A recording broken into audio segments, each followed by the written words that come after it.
All right, and it is now 1 o'clock Eastern, so we are ready to get underway. So welcome, everyone. And so you're here for our Making the Most of Modules webinar. So as usual, we'll start with an introduction of your hosts. I am Matthew Murphy, the Implementation and Training Manager. And as always, we have with us... Hello, hello, it's Jennifer with support. Hope everybody's staying healthy and well. All right, so what we are here for today, so the format of our webinar, part one will be an explanation and examples of usage for a couple different topics. So what we're going to start with is talking about advanced permissions. So we'll look at permissions, both how they can be used for volunteers as well as administrators. Then we'll look at advanced waivers, how these can be managed, how you can make them, how you can track all the liability requirements. After that, we'll do multiform. So this is kind of an if this, then that. So pretty common thing people ask about when it comes to the application is there a way to create a question where if someone says yes, then I want to collect this other information. If they are a member of this certain group, then I have these questions that I wouldn't ask people not in that group. So that's what Multiform does, so we'll look at that. And the last one is gamification. So this is a way of incentivizing volunteers. And these are 4 of our most common modules that are either added to VolunteerHub packages or that come with certain packages. So all 4 of these may not be part of your VolunteerHub site, but hopefully you're here to learn about them and get some examples of how they could be used. So that's part 1. We'll go through and look at all that. Part 2 is questions and answers. So at the bottom of your screen, you should have the chat button. So I've changed that over. So now if you type anything in the chat, it is coming just to me and Jen. So throughout the course of the webinar, feel free to type questions in there if any pop up or if you came with some. Jen will likely be putting some supporting documentation in there. So if you have a question or if there's something we're talking about that there's a good article on our support site for, she'll be putting that in. And then at the end of part 1, so when we get into part 2, we'll go through some of those questions and answer them. So we'll try to answer as many as we can. If we don't get to yours, as long as you get it in the chat, we'll follow up with you later. So we'll create support tickets and get those answered. So any questions are welcome. And just a quick reminder, when we're done, what the Zoom software should do is as soon as the webinar is over, it should put you in the survey that we have for webinars. And it's really helpful for us if you fill it out. It's completely anonymous. So just gathering feedback about this webinar and just about possible topics you may want for future webinars. So the topic of this webinar came from some of the feedback left in the last one. But just a reminder that that is anonymous. So if you do have any questions that you want answered, the survey isn't a great place to do that because we won't know who you are. So as we said, if you get the questions into the chat, then we'll be able to follow up if we don't get to those during the webinar. And also, if you just have any questions in general, those could just be sent to support, either by emailing support@volunteerhub.com or by hitting the question mark on the admin side of VolunteerHub and hitting send us a message. So now we got that out of the way. So now we're on to the webinar. So I'm gonna jump out of this. So right now I am on one of our demo sites. So our first topic that we're gonna look at was permissions. So permissions, let me get to the admin side. Permissions all begin with user groups. So user groups are where the permissions actually exist. Now, kind of the first thing you want to think about when kind of setting up your permissions or even planning what they're going to be is you want to start with what should everyone be able to see? And that's really what permissions are when you're thinking of volunteers. It's who sees what. So some organizations may say, everyone can see everything, or there are certain things that only certain people can see, or a brand new person should be able to see our special events. That's the sort of thing that permissions can allow you to do. So generally this starts with, the first question is, well, what should someone be able to see when they're brand new? So in my user group list, I have a group called new applicants. So I have this new applicants group. And the way I have the demo site set up is anytime someone creates an account, they are automatically placed in new applicants. So you may have something set up similar. You may have more than one new applicant group. You may have one called New Applicants Orientation, another one called New Applicants Interview, basically giving you lists of different onboarding steps you have to complete. So for the demo site, New Applicants is used for our orientation. So I have here in the description, the people initially start here and they're limited in what they can see. Specifically, they can see just orientation events.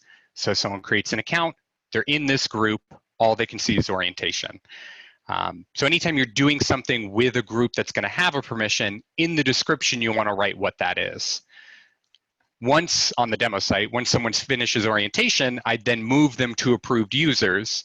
And this group has a permission where they're able to sign up for the thrift store, special events warehouse, basically anything that doesn't need further vetting as far as my onboarding process is concerned.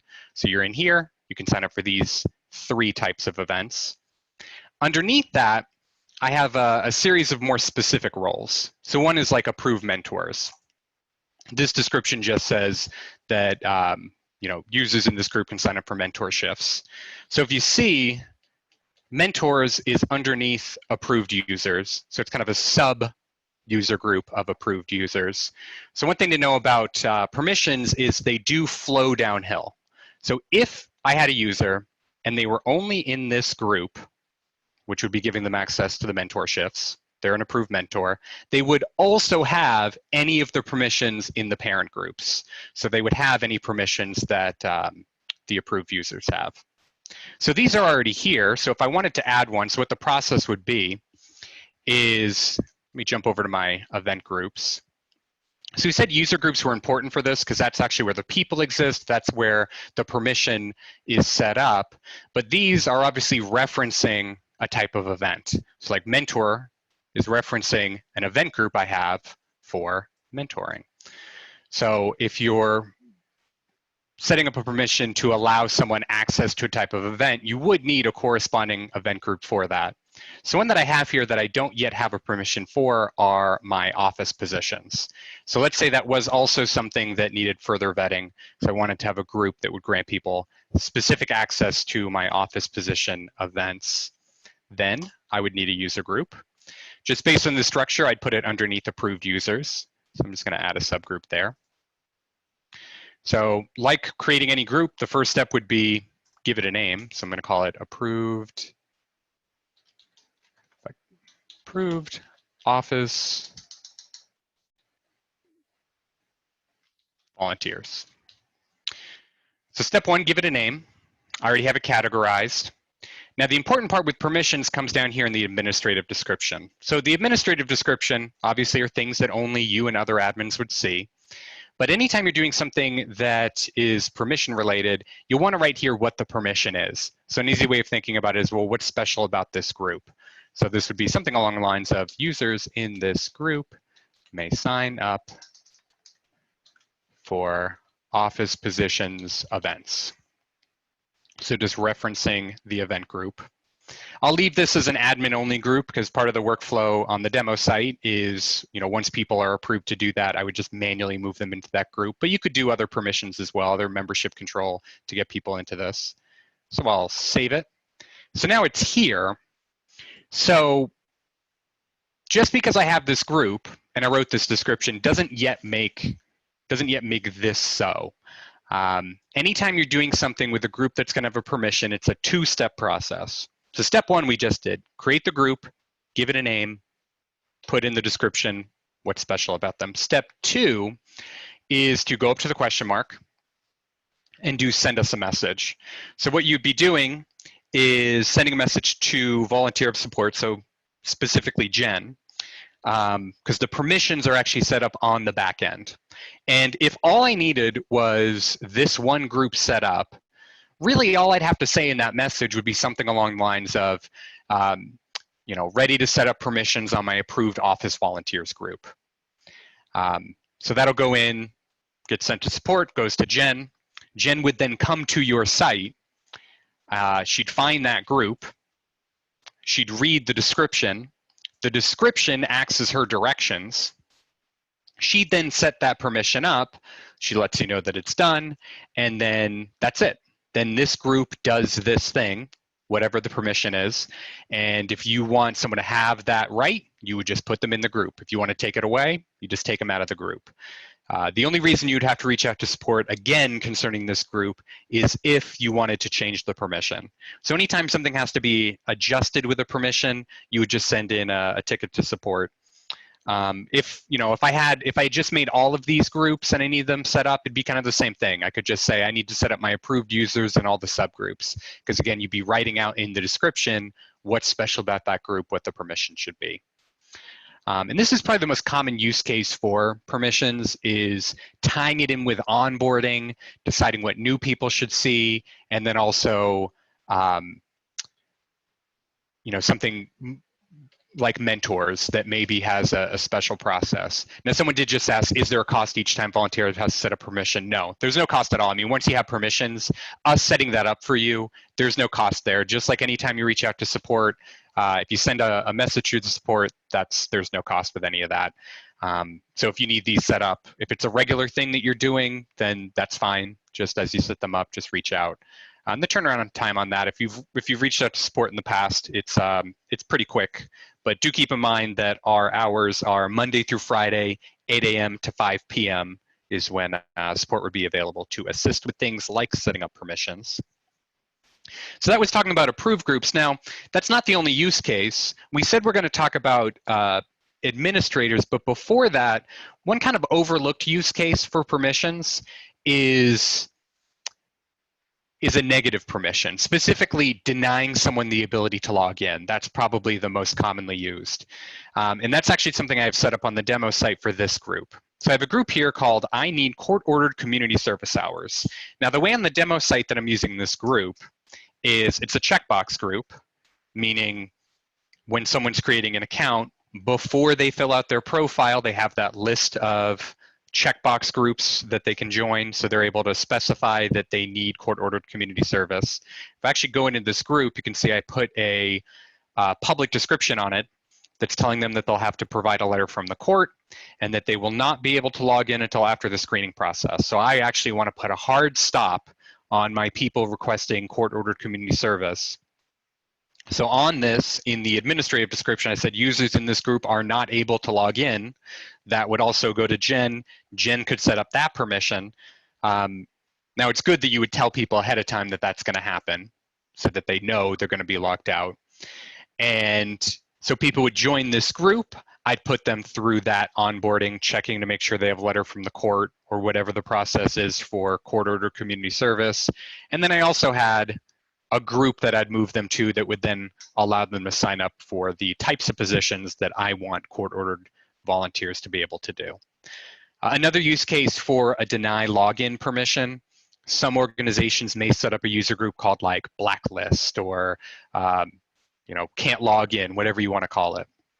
Because you might have some volunteers that for whatever reason, maybe chronic no-show or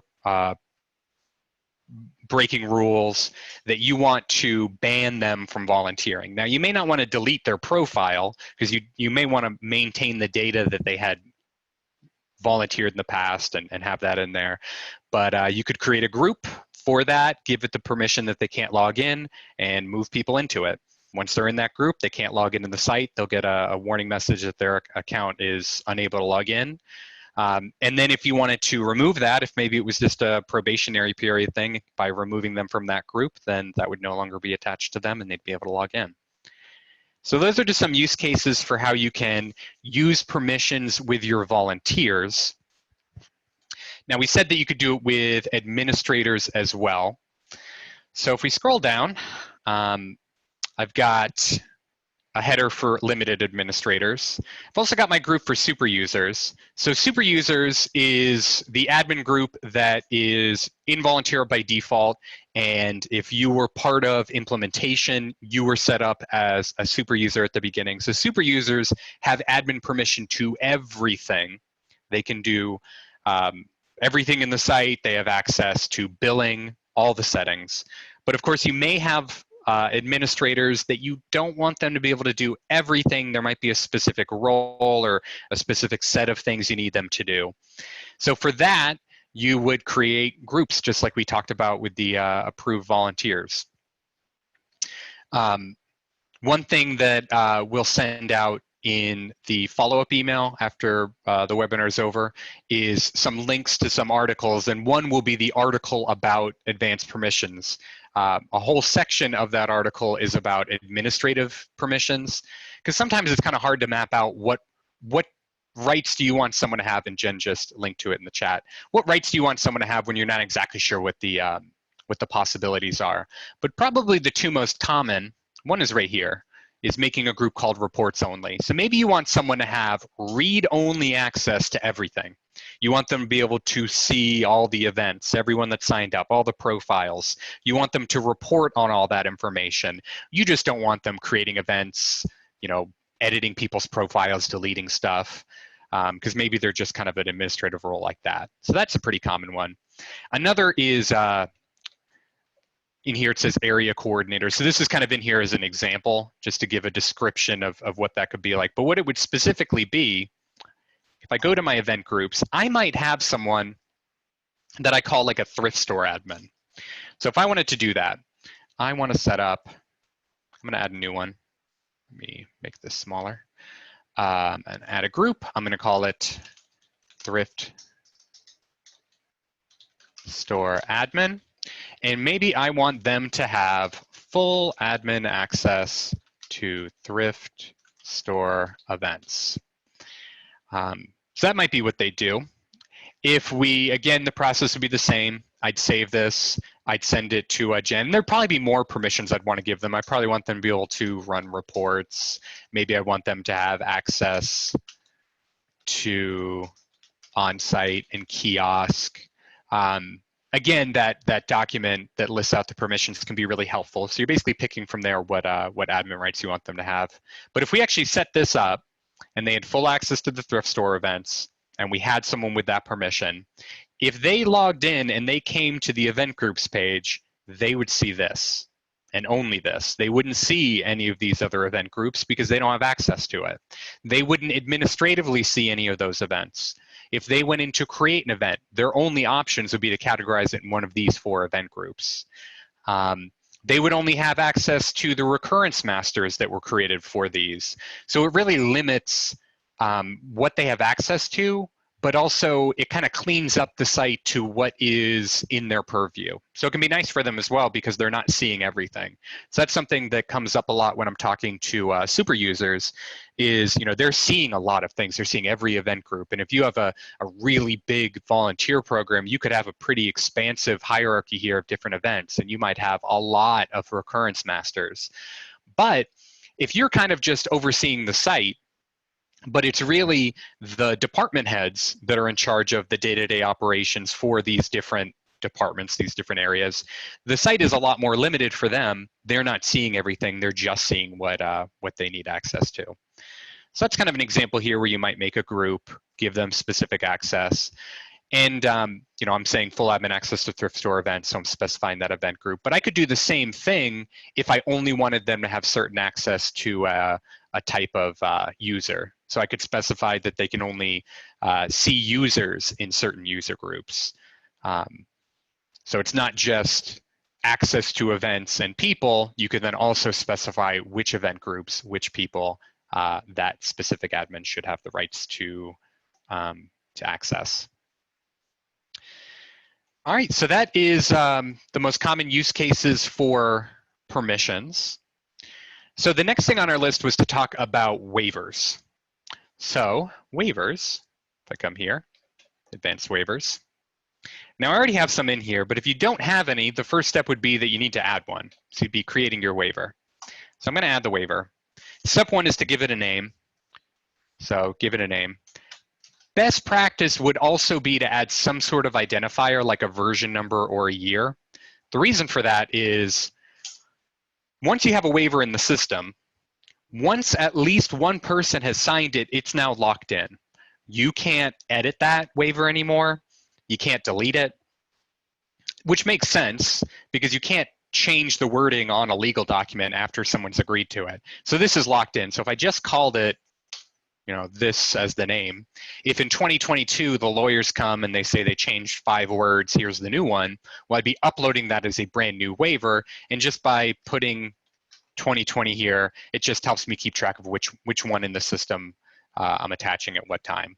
So give it a name, and then you would just paste in the text of the waiver.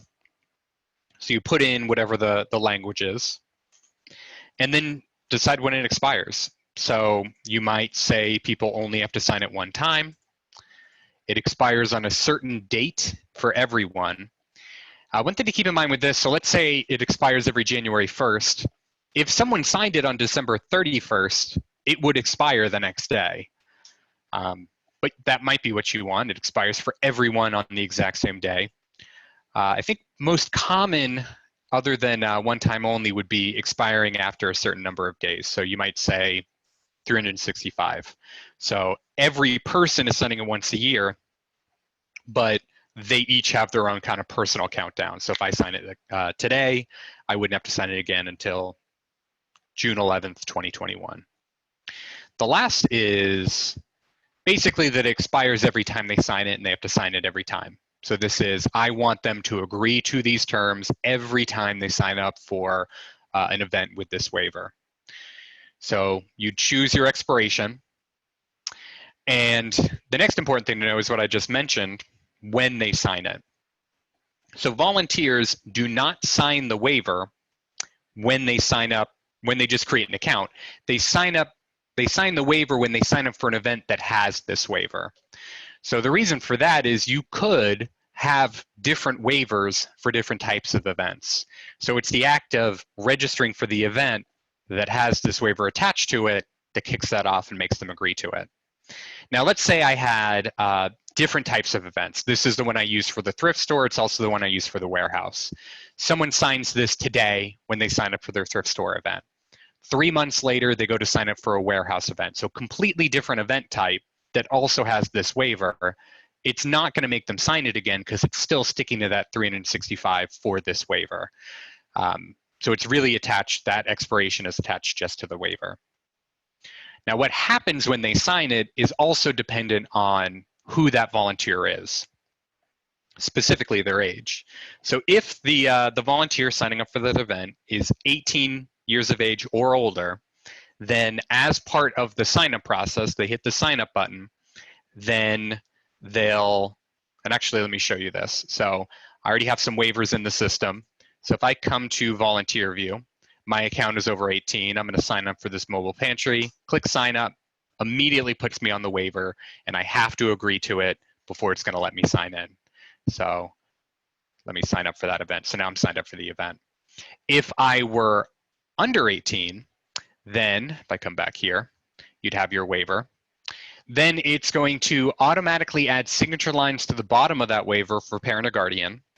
And instead of them agreeing to it, it's gonna have a print button. It's going to inform that minor that they must print the waiver, have parent or guardian sign the waiver, and for them to physically bring it with them to the event, where you could then electronically mark that you received it. And if it was, say, every 365 days, then it wouldn't do that again for a year. So that's one thing about the waivers, is it's not just giving you the ability to set an expiration on it, it's also managing, the legal requirements of how that can be agreed to, whether by the actual volunteer or by their parent or guardian. So we've got that you put the waiver in, we saw how someone agrees to it when they sign up. So we said it's attached to the event. So if I go to, jump back to the dashboard. So I'm back on the dashboard. If I were to create an event, and it wouldn't matter if it's a recurrence master or one-time event, because this template is the same. So there's a waiver section. So at the very bottom, so I'd go through, I'd fill out the event, and towards the very end is where you would attach the waiver. So here I'd pick which waiver I want attached to it. So maybe I want my annual waiver. So there are separate spots for adults and minors. Now you could pick the same one if it's the same waiver, because again, the system, if the person is a minor, is going to automatically add those signature lines for parent or guardian and make them print it. You could, if you had a completely different minor waiver with like different words, different language, you could upload that separately, call it a minor waiver and attach it. But you could also have situations where maybe you don't need a minor waiver.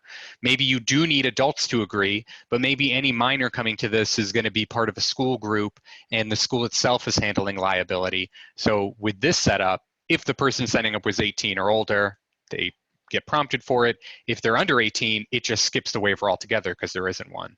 So by having it set up that it attaches to the events, it kind of gives you that flexibility. So I'm able to attach them to the events. We saw how people are signing them. Now, let's say you had an event that you attached the waiver not when you created it, because you can always go in and edit an event later. So maybe you attach the waiver after people had already signed up. Or you could have an event where you went in, and so this event right here. So I actually went in right before this webinar, and I manually registered these two accounts. I can manually register another one. I'll add Kermit. So they're being signed up by an administrator, so they didn't register themselves, so they wouldn't necessarily have signed that waiver because they didn't kick off the process. So if this event, if I were going to do sign-in sheets, I might do a sign-in sheet. So I get that. It's going to tell me, and actually these people have signed the waiver. So it's telling me that they signed the waiver. So it'll tell you on the sign-in sheet. You may also have an event where they're going to check in on the kiosk. So if I go to the kiosk, so we know that Alfred had signed up. Gotta find Alfred. There he is, signing into this. And if they didn't agree to the waiver, it's gonna get them here. So it will try to get them when they're signing up. If they sign themselves up, they have to agree to the waiver. If the waiver wasn't attached or if they didn't sign themselves up, now it's not gonna let them check into the event until they agree to the waiver. So we could agree to the waiver and then check in. You may also be doing an event where you're using onsite. So onsite will do the same thing. If I open up onsite and I go to that event, now I see that Alfred already checked in, but Kermit and Jane don't have waivers recorded. So it's telling me here, instead of a check-in button, I have record waiver. So if this were a minor, if Kermit was under 18, Kermit hands me the waiver, I hit record, I'm putting okay, I received it, now I could check Kermit in. So now Kermit's in. Or they sign it in front of me. It's an event where people are, joining on the spot. They could sign a paper one, and I could record it here. So again, if they're trying to get checked into an event or you're doing a sign-in sheet or something, the system will always be telling you if they are still required to have a waiver. If they have not done it, it gives you every notification of that. Another situation that might come up is I need to just attach a waiver outside of an event. Maybe that minor just shows up the day before and hands me the waiver because they were driving by. You could always go to a person's profile. If you go in, one of the tabs you'll have is waivers. So here you can see all the waivers they've agreed to. You could remove them. So you could delete the fact that they signed a waiver if you needed to. You could expand it and see why they signed it. So Alfred had just agreed to the waiver via the kiosk. About a week ago, he agreed to it by onsite. So John admin had manually added it on onsite. I could just add one here. So add signed waiver, pick the waiver, and it's just in here, manually recorded by me. So you can always add them here. You can view which ones they've done. And like everything else in VolunteerHub, now that's data. So of course you could report on it. So if I go to reports, one of those reports is signed waivers by users. So I could put in my time frame if I were doing it for a specific user group, and I could view who has signed the waiver and why and how, and if it expires. So that is waivers. So that's the full process. Now we looked at attaching those. So actually the setup of waivers is pretty simple because you're just adding them and then attaching them to the events, but saw all the different ways it comes into play with volunteers when checking into events. So before they would actually be signing up for events, we said that that happens, the waivers happen when they sign up for events. Before any of that would happen, they'd be creating their accounts, which would involve them filling out the application. So we said we're going to talk about Multiform. So basically what Multiform is, Let's open a couple things. If I go to the user form, Multiform allows you to specify specific questions based on user group. So if I come to the user form, at the very top, even if you don't have Multiform, you always have all users. So this is your base application. So if I go to all users, this is the form that's being given to everyone regardless of who they are. So here you'd put your basic stuff like name, date of birth, email, phone number, things like that. Doesn't matter who they are, I want to ask this. But now based on their user group, I could ask follow-up questions. So one reason I might do that might be that they're with maybe a specific corporate group, maybe Bank of America. They might be a group that I work with a lot. And maybe my contact person at Bank of America said that it would be very convenient for them if I were recording the person's Bank of America employee ID number. So I could come to the Bank of America group, go to the user form, and add a question here. So if it's a question I'd ever created before, which this one's pretty specific, I wouldn't have, I could add it from another form. So if I go here, this is basically the question bank of any question I've ever made. But I could create a new one. So here I could say, you know, employee ID, fill out this whole question, maybe putting in a number. And if I save it, I'd probably make this one required. Now it's here. So in the user form for a specific group, you would only put very specific questions. You wouldn't put things like what's your name, what's your email, what's your phone number, because again, they're already being asked that by the all user form. So now if I come here, Bank of America has 22 questions.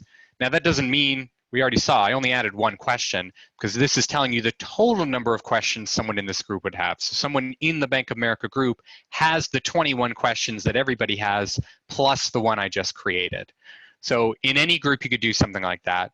And the way it would work for Bank of America is if a new person were to join, more than likely they joined via a Bank of America landing page, which would automatically put them in their group, which would be delivering that question from the very beginning.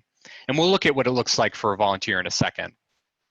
But another use case you might have is, we had mentioned kind of an if this, then that. If someone says yes to a certain thing, then I want to ask certain follow-up questions. So this kind of brings us back to our checkbox groups. So here I have a lot of interests that people might have, like they might be interested in being a mobile pantry driver. So they check that box, putting them in this group, letting me know that they're interested in being a mobile pantry driver.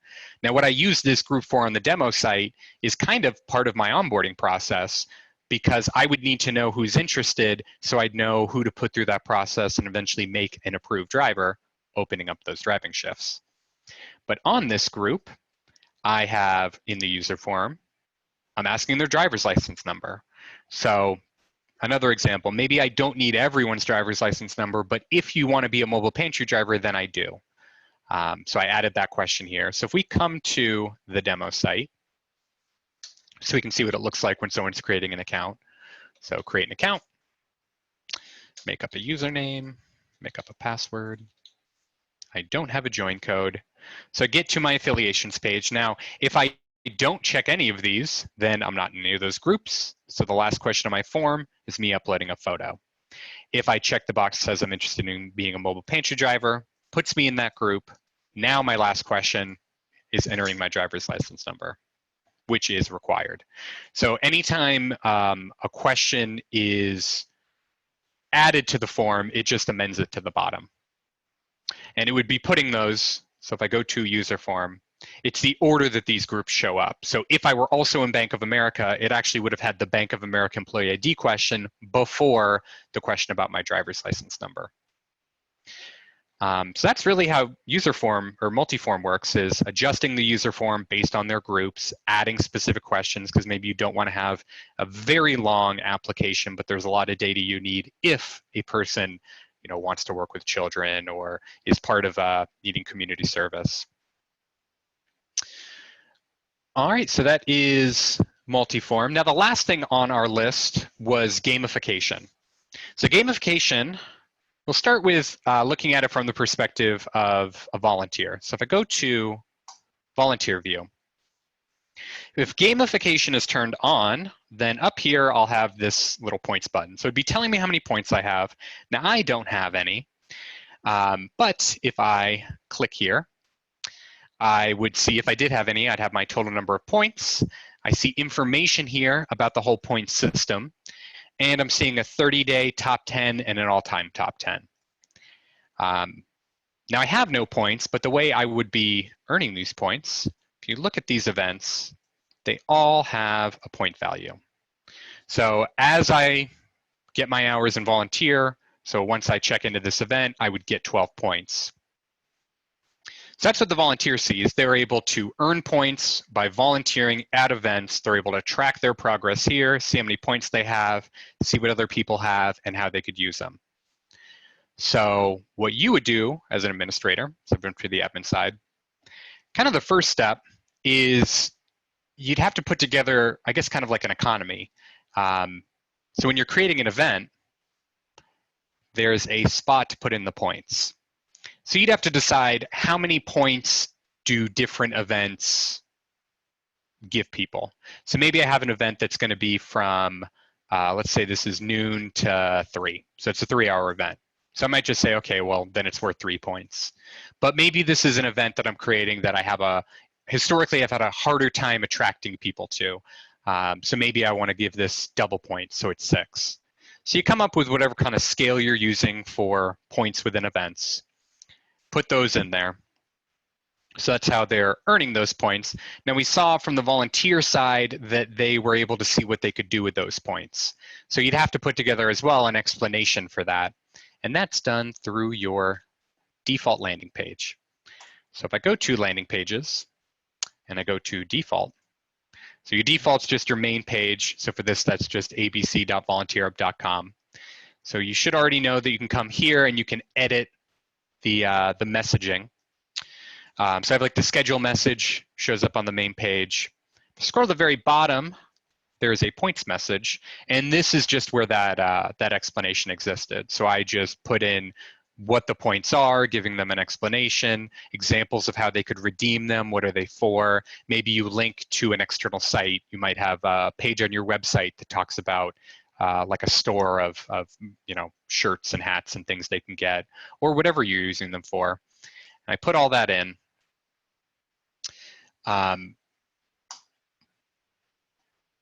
So that kind of sets up the volunteer side.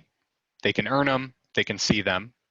So let's say someone does want to redeem, they do want a mug. So we saw a mug was 30 points. So I'd have to find that person. So I'll go to Kermit. Let's go to someone's profile. I can see right here that Kermit has 198 points.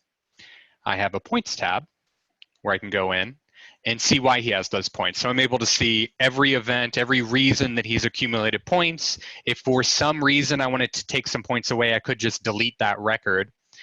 I could add points. So I could come in and say, well, Kermit actually deserves points because he helped with a task maybe outside of a volunteer activity. So I could just say he gets 5 points for, XYZ, save, and now he has those points. So I can add to them. But we said the Kermit wants that mug. So the way I would deduct that, it's kind of the same way. I'd hit add points, but I would add -30. So you're basically just adding a negative value to subtract those points. He redeems them for a mug.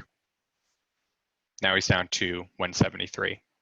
So this could just be a good way to kind of incentivize volunteers.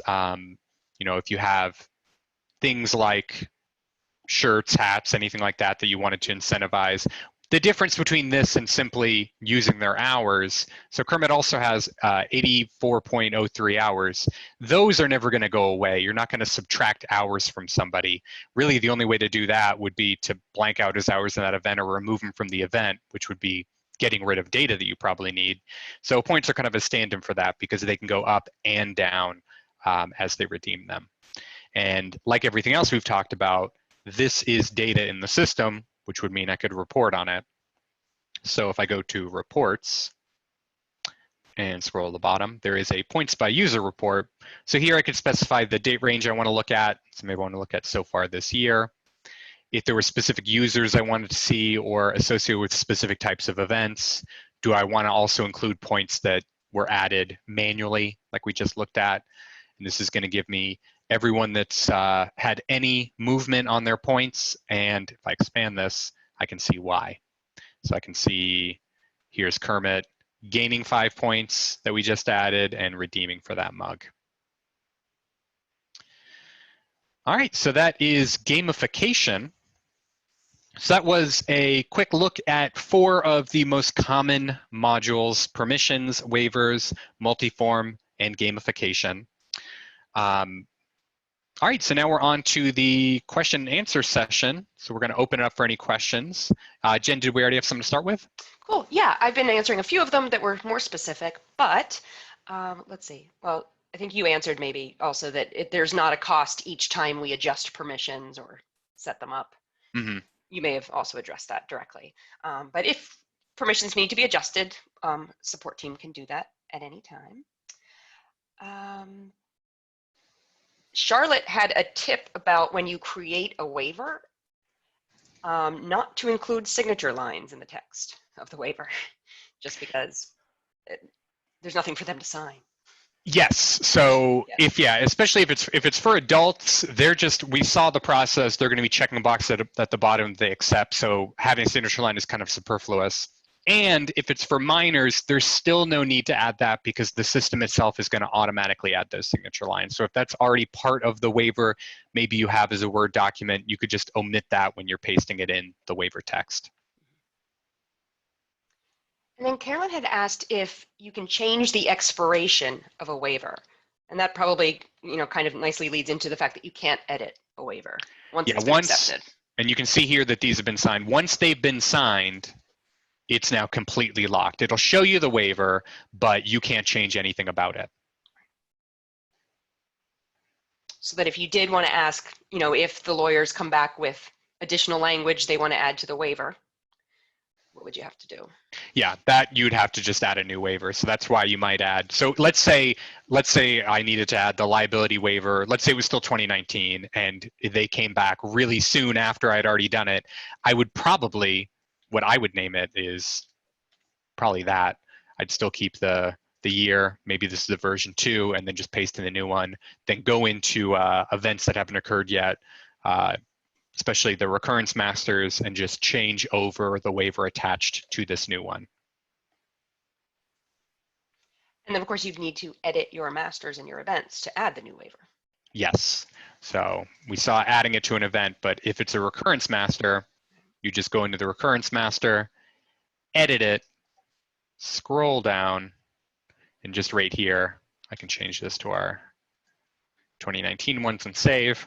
Now what that'll do is it's gonna update that in any of the instances of this event that have not yet occurred. So any of the ones that are displaying, and it's specifically displaying today and the future. Any events that happened in the past, those already happened. I'm not modifying those because people would have agreed to the previous waiver anyway. And Caleb asked if minors could accept the waiver when they check in on kiosk. So what it's going to do, if they don't have a waiver recorded, they should physically have it with them if it's the first time they're doing it. So they're going to get a message, and I don't have this queued up. I'd need a minor account. I can change your date of birth. Yeah. On your account right now. Okay, go ahead. Go to the volunteer view. Well, what I need to do is check into an event. So let me pull up the kiosk real quick. Oh, gotcha.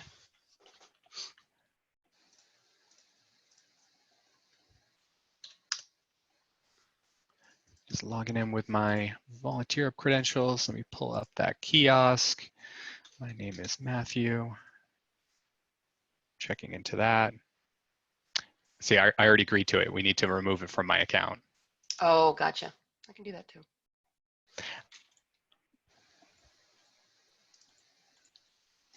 They just wanted to see it demonstrated, but.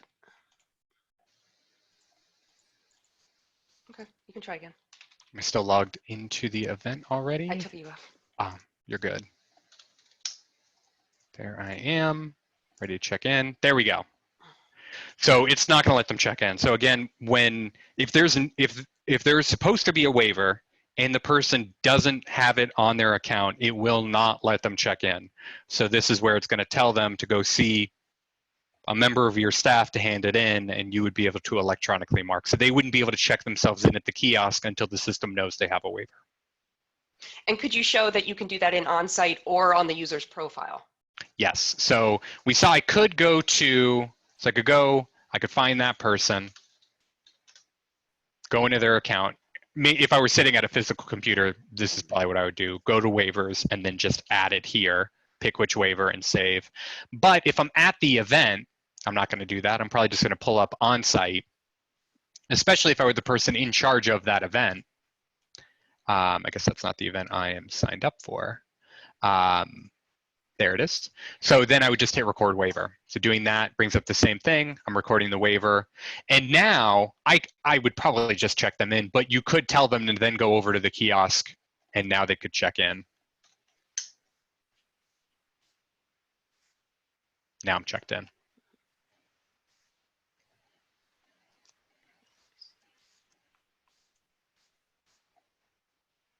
Okay, Andy says that if they have an event in January and want volunteers to start signing up in December, January 1st is not a good expiration, so what would you suggest? Which I think you had mentioned that if I sign up on December 20th, I'm going to have to accept the waiver on December 20th, and I'm also going to have to accept it again when I show up on January 1st. I'm always apprehensive to give suggestions about what someone should do as far as their waiver, just because it's such a specific legal thing that you may have your own requirements. Personally, just what the setting that I like the best, if I were just setting this up, and that I guess I see the most organizations use is probably a better way to say it, is the most common one is setting it yearly this way where it's attached to the individual. But again, you may have some legal requirement that the lawyers tell you that you have a date that it must expire. This one, if they say it's going to be January 1st, then yeah, ideally that might not be the best one as far as the system. They could be required to sign it twice if they sign it the 31st and then the 1st. But it's really just going to depend on what your legal requirements are. Yeah, and that's what would happen. No, that's what would happen. They would have to accept it twice, basically. Yeah. So it also just might be one of those things that is, I don't know, hopefully not a major issue, but they would have to, they would sign it when registering, and then they would sign it when they check in.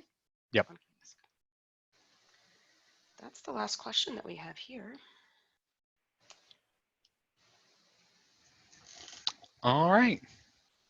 Well, Jen, did you have anything else that you wanted to add, or any tips concerning these topics? So. No, I don't think so. I think you covered everything. All right. So I do know I saw a question in there, and Jen may have answered it, of will we be able to rewatch this? So what I'll do next is we've been recording this, and I'll work on getting it converted and edited and uploaded to YouTube. Once I've done all that, which will probably be either today or tomorrow, depending on how fast it uploads, I'll add it to our webinar playlist. I'll post a news article that it's posted with a link to the playlist, and anyone that was in attendance today, I'll send you an email just with a direct link to it, just so you have it, and a link again to the survey, so you can let us know if you found this helpful and what your suggestions would be for future webinars. But I guess that is it for today. So thank you guys so much for attending. We really appreciate every time you guys are able to come out, and we look forward to seeing everybody again for our next webinar.